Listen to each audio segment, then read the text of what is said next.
Hello दोस्तों, DCC classes में आप लोगों का स्वागत है।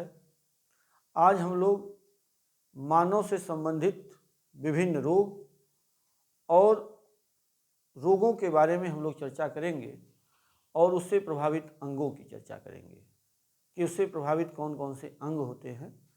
जिसमें आप देखेंगे, पहले तो हमें ये जान लेना है कि मानव में जो रोग हैं वो किस टाइप के हैं। एक तो आप कह सकते हैं कि संक्रामक रोग और एक असंक्रामक रोग। तो संक्रामक रोग जो है वो किसी जीव से फैलता है। असंक्रामक रोग, उसमें जीव उसका वाहक नहीं होता है, इसलिए उसे हम असंक्रामक में रखते हैं। तो जो संक्रामक रोग हैं, जैसे बैक्टीरिया जनित, वायरस जनित, या आप कह सकते हैं प्रोटोजोआ जनित, या आप कह सकते हैं फंगस कवक से फैलने वाली बीमारियां, या क्रिम से फैलने वाली बीमारियां। इस प्रकार से हम देखेंगे कि जो हमारे मानव में संबंधित रोग हैं संक्रामक, वो किससे किससे फैलते हैं।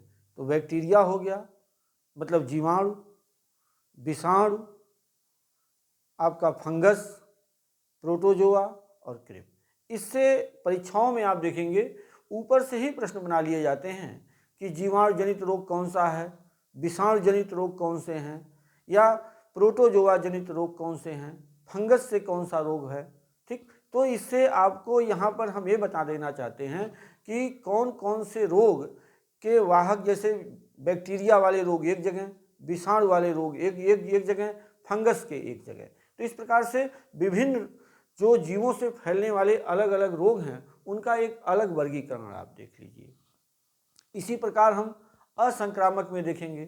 असंक्रामक में जिनका प्रसार किसी जीव से नहीं होता, डिफिशियंसी से होता है, जैसे विटामिन की कमी से होने वाले रोग, हार्मोन्स की कमी या अधिकता से होने वाले रोग, जैसे आप कह सकते हैं रिकेटस, स्कर्वी, आपका बौनापन, एक्रोमेगली, अतिकायता जिसको हम लोग कहते हैं। इस प्रकार से तमाम ऐसी बीमारियां हैं जो फंक्शनल डिसीज बोली जाती हैं, कार्यात्मक रोग जिसको हम कहते हैं।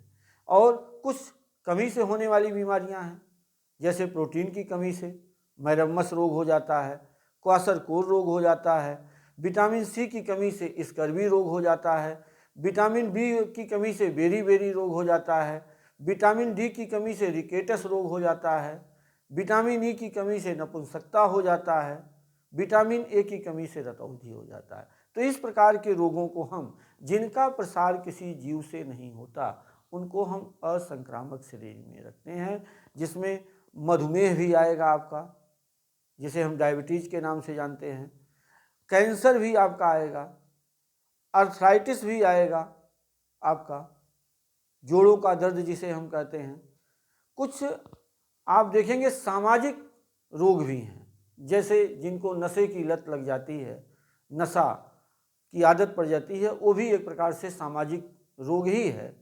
और कुछ प्रदूषण जनित बीमारियां हैं जिनको हम रखते हैं, जैसे प्रदूषण जनित में मिनीमाटा रोग है, ब्लू बेबी सिंड्रोम है, इटाई रोग है और ब्लैक फुट रोग है। ये हम प्रदूषण जनित बीमारियों के अंतर्गत रखते हैं। ये भी हमारे असंक्रामक की ही श्रेणी में आएंगे। तो इस प्रकार रोगों को हम दो भागों में बांट लेंगे, एक संक्रामक, एक असंक्रामक। तो पहले हम लोग ये जान लेते हैं कि ऐसे कौन से रोग हैं जो जीवाणु जनित हैं, जो जीवाणुओं से फैलते हैं। चलिए, जीवाणु जनित रोगों में हम चर्चा कर लेते हैं। हैजा है, जिसे हम अंग्रेजी में कॉलरा भी कहते हैं, टाइफाइड है, इसके बाद आप देखेंगे टिटनेस है, डिप्थीरिया है, सुजाक है, सिफिलिस है, गोनोरिया है आपका। ये बीमारियां जो हैं आप देखेंगे कि जो जीवाणुओं के द्वारा होती हैं। तपेदिक है आपका, जिसे हम टीबी कह लेते हैं। ये सारी बीमारियां आप देखेंगे कि जीवाणुओं के द्वारा फैलती हैं, तो इनको हम जीवाणु जनित रोग कहते हैं। तो प्रश्न पूछा जाता है कि निम्न में कौन जीवाणु जनित रोग है, तो इन्हीं बीमारियों में से आप ले लीजिएगा, चाहे वो कॉलरा हो जाए, चाहे टीबी हो जाए, चाहे आप कह सकते हैं कि चाहे तपेदिक के रूप में पूछ ले, चाहे टिटनेस पूछ ले आपसे, टाइफाइड पूछ ले, सुजाक पूछ ले, सिफिलिस पूछ ले, गोनोरिया पूछा जा सकता है आपका, डिप्थीरिया पूछा जा सकता है आपसे। तो ये जीवाणु जनित बीमारियां हैं। एंथ्रेक्स पूछा जा सकता है आपसे, एंथ्रेक्स भी एक जीवाणु जनित बीमारी ही है। इसके अलावा यदि हम देखें कि वायरस जनित बीमारी कौन कौन से ऐसे रोग हैं जो विषाणुओं से फैलते हैं, तो हम लेंगे एड्स को, डेंगू को, रेबीज को, गलसुआ जिसको हम मम्मस कहते हैं, खसरा को लेंगे, छोटी माता जिसको हम छोटी माता को हम चिकन पॉक्स कहते हैं, बड़ी माता स्मॉल पॉक्स जिसको हम बोलते हैं।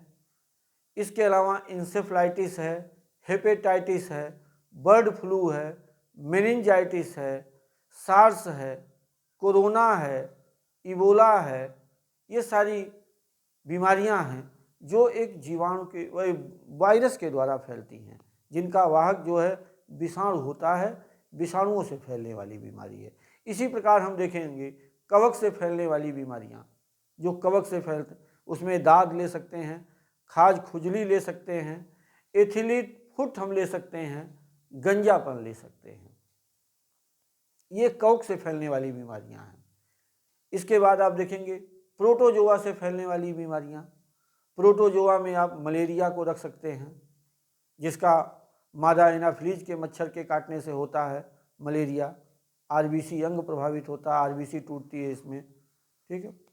तो मलेरिया के बाद आप देखेंगे कि ये काला जार होता है एक रोग जो बालू मक्खी के काटने से होता है आपका काला जार।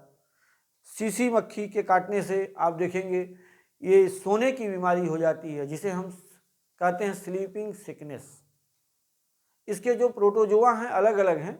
जैसे मलेरिया में आप देखेंगे प्लाज्मोडियम है इसका प्रोटोजोआ।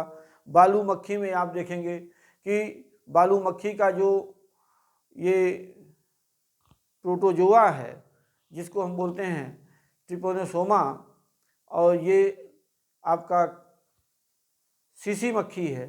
सीसी मक्खी भी आपके अफ्रीका के जंगलों में पाई जाती है, जिसके काटने से सोने की बीमारी हो जाती है। आदमी को काफ़ी थकान महसूस होता है, बुखार होता है, नींद आती है।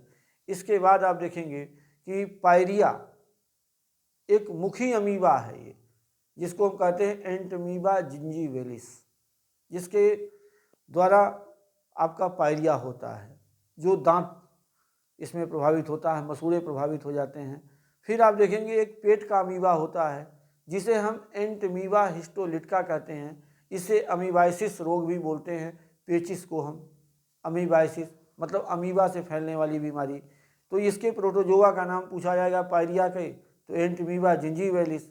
और एंटमीबा हिस्टोलिटिका जो है ये पेचिस का, इससे पेचिस होता है। देखेंगे बहुत सारे महत्व जो आपके बड़े बड़े बादशाह रहे हैं, अकबर जैसे लोग, पेचिस से इनकी मृत्यु हो गई है। गौतम बुद्ध की भी मृत्यु कहा जाता है कि पेचिस से ही हुई थी।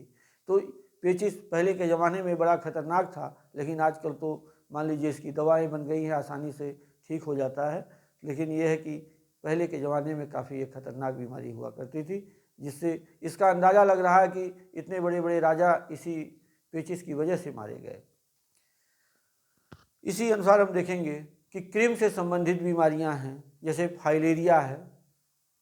फाइलेरिया के बाद आप देखेंगे स्कैरिसिस है या टीनिया सोलियम, जिसे हम फीता कृमि कहते हैं। तो ये कृमि से फैलने वाली बीमारियां हैं। तो कहीं ना कहीं ये जो बीमारियां हैं जो संक्रामक रोगों में हम रखते हैं, जैसे वायरस से, बैक्टीरिया से, फंगस से, या आप कह सकते हैं कृमि से फैलने वाली बीमारी। इसी प्रकार असंक्रामक रोगों में हम देखेंगे तमाम बीमारियों को रखेंगे। मधुमेह को रख लेते हैं, आर्थराइटिस को रखते हैं, कैंसर को रख लेते हैं, स्कर्वी को रखेंगे। आपको स्कर्वी के अलावा आप देखेंगे कि रतौधी को रख सकते हैं हम इसमें। ट्रैकोमा नहीं, ट्रैकोमा तो वायरस से ही आपका होगा। और इसके अलावा हम रख सकते हैं आपका आर्थराइटिस के बाद कैंसर को हम रख सकते हैं इसमें। मैरम्मस को रख सकते हैं, क्वासरकोर को रख सकते हैं, या हार्मोन्स की कमी अधिक से होने वाली तमाम बीमारियां हैं, जिसे हम एक्रोमेगली, बौनापन, ठीक है, तमाम बीमारियां हैं। कुशिंग रोग है, ठीक है, घेघा रोग है, आयोडीन की कमी से होने वाली बीमारी। तो इन सारी बीमारियों को जिनका वाहक एक जीव नहीं है, इनको हम असंक्रामक रोगों में रखते हैं।